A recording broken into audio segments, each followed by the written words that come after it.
Hello, ladies and gentlemen. Welcome to another episode of the Unprofessional podcast.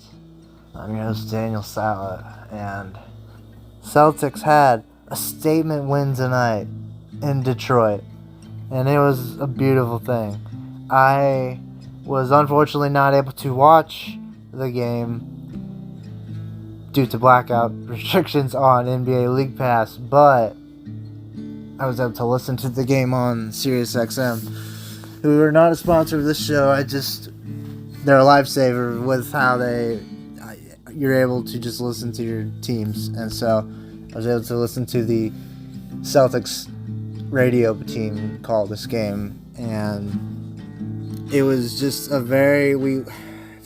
the beginning, going into the game, we knew we were not going to have Jaylen Brown, Al Horford, and Malcolm Brogdon. So what was going to happen, right? Was Tatum, was he going to be able to stay consistent? Because he's had a fantastic year, right? And we're going to see what the bench could do. And this team did not disappoint tonight, I tell you. Let's start off. Tatum, 43 points in 41 minutes. 10 rebounds and 3 assists. This is a dude is starting to morph into this great leader, I think. Like I said, I've been a fan of the Celtics for going on, it was 2014 when I first started watching it.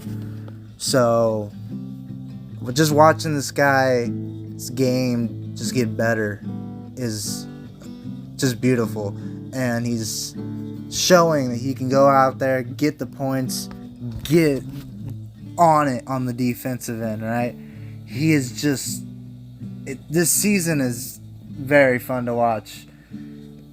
I've been posting about, live up-to-dates on the games on my Facebook page at Unprofessional with Daniel Sala, so give us a like if you want to kind of hear some of my, comments and analysis on these games as they happen. So, just this team, man. Blake Griffin, 7 points, 6 rebounds. I mean, I think Blake Griffin has found his team that he can kind of build everything that he has been trying to do in his later years. I think this is a team that he's found a good fit. And he's been able to go out there every time he's out there and play just hardball. And it shows. Marcus Smart tonight. What else can I say? This guy, he has been on the run of his life, I would say, right? He's playing amazing basketball. 18 points tonight with 10 assists and 2 rebounds. I mean, this guy has done great things in the community, and he just plays full on every possession, and he's one of my favorite players right now in the league. Actually, I'm a huge Marcus Smart fan. Derek White, 12 points, 4 assists, and 3 rebounds. Derek White took an elbow to the face in this game, and I was listening on the radio, so I wasn't able to see it, but they were talking about it as it was going on, and the way they made it sound, Derek White just got rocked, and you could tell he was. But man, he pulled through, and with just all of our guys on the bench, Sam Hauser with 5 points, and it's just our whole group is doing great. Grant Williams had a night. This guy, he's kind of had his little bit of struggles this season so far. I mean, he's a great, I am a huge Derek Williams fan, but, he's playing great. He got 19 points with 4 assists and 10 rebounds. So this group, like I said, this was a statement win because we were missing key players. Jaylen Brown, Al Horford, Malcolm Brogdon. So to go out there and get this win was just, I think it was pivotal to just show that we can still be at a top level without three of our best guys, right? So we got Oklahoma City on Monday. We're going there to face the Thunder, which should be a very good game as well. Like I said, this team has been very fun to watch, and I've been a fan for a while, and I've seen the peaks and valleys, so it's just kind of cool to see that this team is kind of putting it all together. So it's awesome. I'm fanboying, I guess, but hey, man, that's what we do when we love sports, right? Like,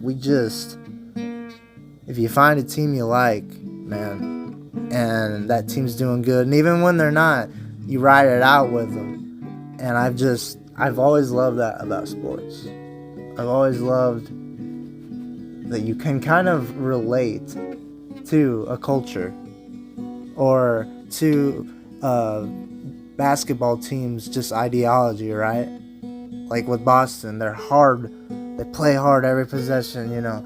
We're getting the defensive end. They're always working hard, and we're playing through everything, and it's just cool to see that everything's coming together.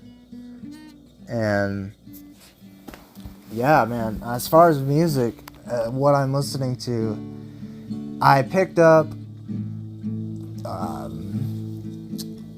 the Iron Maiden album.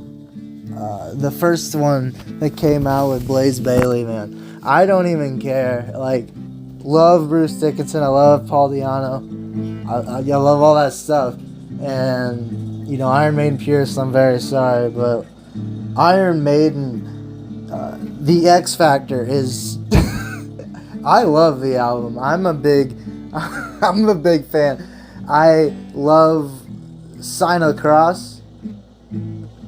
Lord of the Flies is just a fantastic song, and it just feels like a nitty-gritty, very 90s alternative album, but Maiden, right? Minus Bruce Dickinson, which some will say the most essential part. I completely agree. Bruce Dickinson is amazing with Iron Maiden. I love the albums; they're amazing. But this Blaze Bayley album, I know he did two of them. I'm gonna check out the next one next, but like I said, Fortunes of War is a good song. Look for the Truth. It's a driving album, and I definitely recommend it. It's on the long side. It's 71 minutes. Iron Maiden does that. I've noticed they will make longer songs, which, you know, metal and progressive rock. I listen to that stuff, so I know that bands do that, and it's one of my favorite things about what they do, because they can tell such a beautiful story, and with just their instruments, right? Like,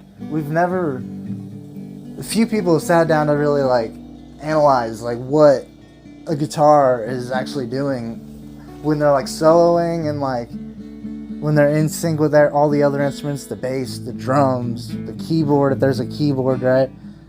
What you can tell music, like story-wise, is beautiful with music. Like, the story that you can tell is amazing, and I think they're one of the best at that. You know, we always think like Run to the Hills and Number of the Beast, but like, that's one of my favorite things about metal in general. Just like, I feel like the musicianship is very often overlooked, because those dudes, women, dudes, whatever, they're all playing their hearts out.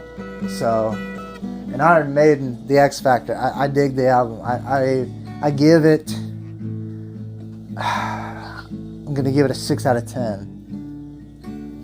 6.5. Okay, we'll do 6.5 out of 10. I'm feeling it, man. It's a good album. It's a really good album. You may be completely turned off because it's not Bruce Dickinson, but give it a chance, because like, there's great musical moments. There's great vocal. It has more of a punk feel a little bit with this album, because they obviously couldn't go in there and do a Bruce album with this Blaze guy. You wouldn't, if I was a singer in any band, I wouldn't want to completely be a carbon copy, or even try to be a carbon copy of the guy or whoever I'm replacing. So I think it's a solid album. I like it. 6 out of 10. I'm gonna take it down to a 6. I'm sorry, Blaze. I love you, buddy, but like, it was I enjoyed the album. It was very good. 6 out of 10 on the DS scale. And yeah, with that, guys, it's been awesome talking. I am looking forward to this Celtics and Thunder game. I'm going to just, hopefully, no more blackouts. I can watch it on NBA League Pass. So, yeah, guys, it's been good. Be good out there. Be good to each other. And I'll talk to you next week. Thanks.